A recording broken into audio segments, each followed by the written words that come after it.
With the 2025 NFL draft just days away, we are in full mock draft mode. Now, this will be the 6th and final mock draft of this cycle for me. In this edition, like all prior editions, I'm going to give you a breakdown of the top 10 picks, and then I'll go over a few additional picks outside of the top 10 that I like.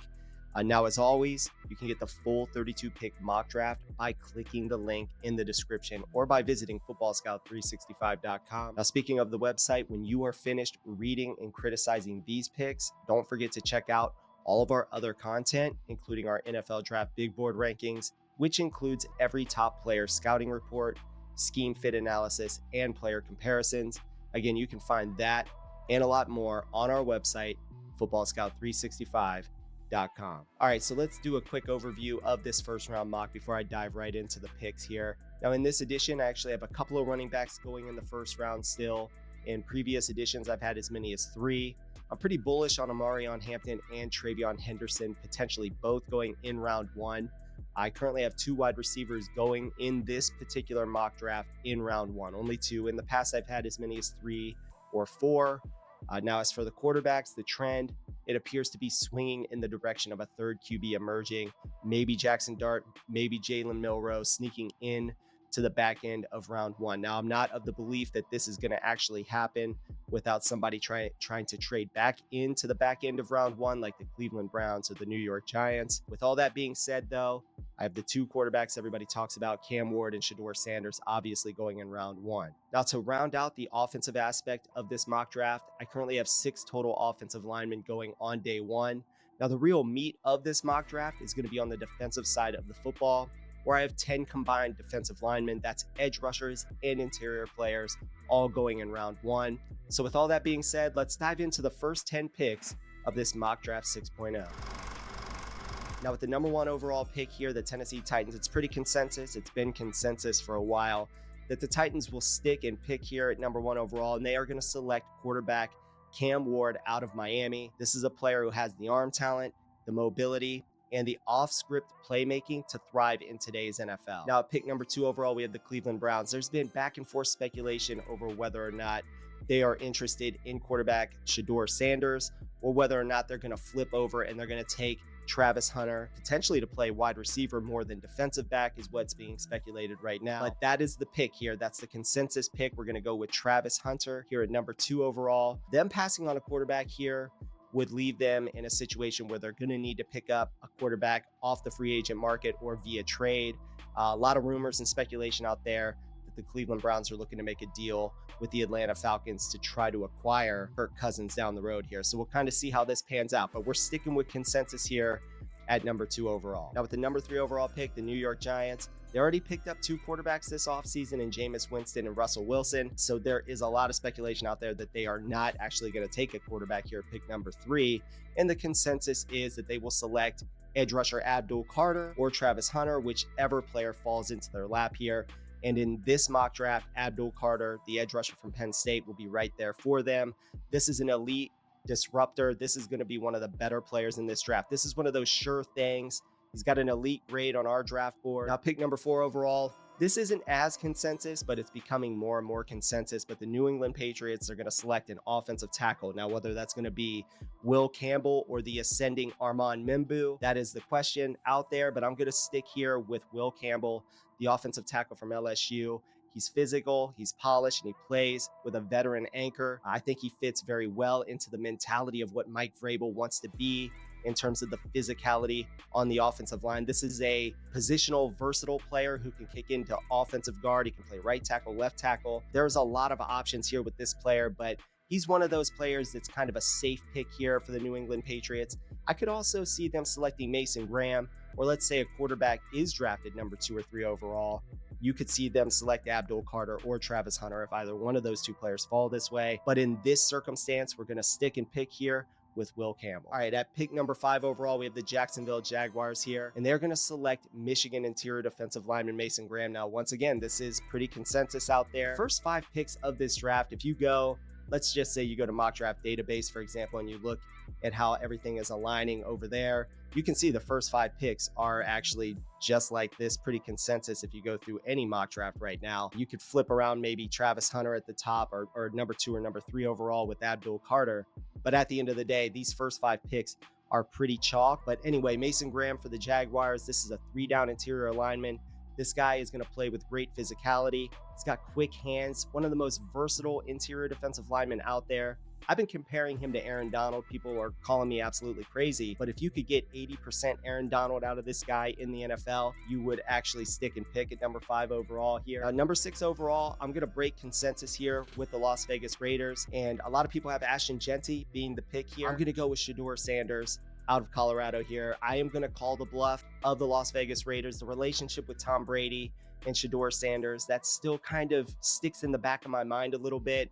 And the fact that they picked up Geno Smith, who is a direct player comparison to Shedeur Sanders, makes a lot of sense to me for them to grab Shedeur Sanders if he's available here as their QB of the future, allow him to develop for a year. And in reality, you only have to stay committed to this Geno Smith contract for 1 year, and then you can move on to Shedeur Sanders in 2026. Now, at number 7 overall, we have the New York Jets. A lot of speculation here as well. If Shedeur Sanders were to fall here, that he could potentially be a guy that they would take here. I've seen tight ends taken here, Tyler Warren, Colston Loveland. I think I had Colston Loveland going to the Jets in one of my previous mock drafts. I've had Will Johnson, the cornerback, going in this spot. But in this particular position here, number 7 overall in this mock draft, we're going to go with offensive tackle Armand Membou. We're going to pair him with Olu Fashanu. Now, Membou has positional versatility as well. You could kick him into guard. He could play right tackle while you have Olu Fashanu playing left tackle. I think this would be a home run hit for the New York Jets. And I think it would put them in a position to give Justin Fields the best opportunity to succeed by having a great offensive line built in front of him. Now, pick number 8 overall, we have the Carolina Panthers. And I'm going to have them selecting edge rusher Mike Green out of Marshall. This is absolutely what they need. They need an elite level edge rusher. This is our edge 2 on the draft board currently. This guy is going to add great versatility off the edge. He's a true edge rusher, by the way. Now, I know a lot of people out there, they have the Carolina Panthers selecting Jalon Walker, and there's a lot of smoke to that, and that could be the obvious pick for them. The versatility of Jalon Walker would make sense. Off-ball linebacker / edge rusher, a chess piece that you could move around, but I really believe they need that full-time edge rusher. Mike Green is that guy. He led college football in total sacks a year ago. This is a home run hit, in my opinion. We're hitting home runs here in the top 10, obviously. Now, pick number 9 overall, we have the New Orleans Saints, and there's speculation out there that if Shedeur Sanders were to fall here, this is the favorite, the odds-on favorite, by the way, that would select him here if he falls this far. Other speculation out there is Jackson Dart. There's some people out there that believe that they might have interest in picking him here. Maybe they trade out of this spot to pick Jackson Dart later. But nevertheless, we're sticking and picking here. We're not trading in this mock draft. And the New Orleans Saints are going to select the elite defensive back from Michigan, our cornerback 1 in this class, and that's Will Johnson. This is an excellent pick for them. It solidifies their secondary. It gives them a true lockdown defensive back. With Marshawn Lattimore no longer in the fray, this is an excellent pickup for the New Orleans Saints. Now, with the number 10 overall pick here, we have the Chicago Bears, and we have a fan favorite that falls right into their lap. Now, whether or not this is going to happen is going to come down to a lot of different variables here. The belief is that this particular running back, Ashton Jeanty, by the way, from Boise State, who led college football in total rush yards with more than 2,600 yards a year ago. He had 29 total touchdowns a year ago, which is completely insane. This is a dynamic player, but if he is to fall this far, there is a belief out there that Ben Johnson will want to select Ashton Jeanty at running back. This guy will automatically upgrade this offense, making it one of the most dynamic in the NFL from day one. All right, let me know what you think about those first 10 picks here. I know there's going to be a lot of criticisms and a lot of thought out there and comments on those first 10 picks. I know in the past, I've had Ashton Jeanty going a little bit higher. I've always had Shedeur Sanders and Cam Ward as the 2 quarterbacks, obviously going in the top 10. Not a whole lot of change, obviously, in the top 5. I've had some Shedeur Sanders going to the Browns, for example, in the past. I've had Travis Hunter going to the Browns. I've had Travis Hunter going to the Giants and the Patriots, for example. So there's the obvious opportunity that there could be some change up in the top 5. But outside of that, this feels like a pretty chalky top 10 with the picks that I have in there.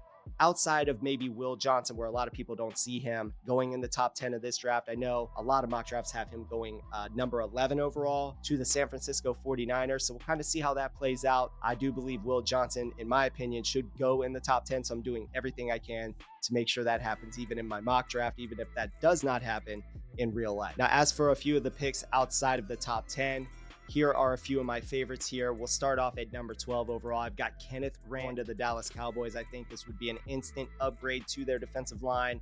This is a run-stuffing interior defensive lineman that has pass rush versatility as well. Number 13 overall, I've got the Miami Dolphins. They're going to select Kelvin Banks Jr., the offensive tackle from Texas. I think this would be a huge hit for the Miami Dolphins here at tackle, especially after Teron Armstead's retirement. Now, pick 14 overall, Jalen Walker is going to land with the Indianapolis Colts. Edge rusher, linebacker versatility. This would be another big time get for a team that could really upgrade and elevate their defense. This is a defensive chess piece, by the way. I think this would be an excellent pickup for Lou Anarumo and his defense in year one. Now, the first wide receiver I actually have coming off the board in this draft is not going to be Teteroa McMillan. It's going to be Matthew Golden, and he's going to be heading to the Arizona Cardinals. He'll be paired with Marvin Harrison Jr. and Trey McBride and quarterback Kyler Murray. I think this would instantly elevate this offense, giving them an excellent weapon with 4.29 speed out there. He can play in the slot. You can kick him outside as needed. Now, I picked number 21 overall, the Pittsburgh Steelers here. There's people out there mocking the Steelers to either trade up for a quarterback or trade down for a quarterback. I've seen Jackson Dart in some mock drafts going at number 21 overall here. They don't have a quarterback outside of Mason Rudolph right now, so unless they're looking to rock with that, there is some smoke there that they could take a quarterback here. That could be the third quarterback in the first round. But in my mock draft here, we're going to assume that Aaron Rodgers is going to be that guy for the Steelers for at least 1 year. And they're going to select tight end Tyler Warren here out of Penn State. Now, this would be a home run, in my opinion. You match him up with Aaron Rodgers, and then you have DK Metcalf and George Pickens on the outside. This would instantly upgrade the offense, and they would be a dynamic force to be dealt with in the AFC North. Okay, that's going to do it for my mock draft 6.0. This is the final mock draft of the 2025 NFL draft season. Once again, I do want to say thank you guys for all the support. Thank you for watching. Don't forget to check out all of the other analysis videos here on the channel, as well as all the written content on our website, footballscout365.com. Again, I want to say thank you for watching. Please like this video, subscribe to the channel, and stay tuned for more great NFL draft content.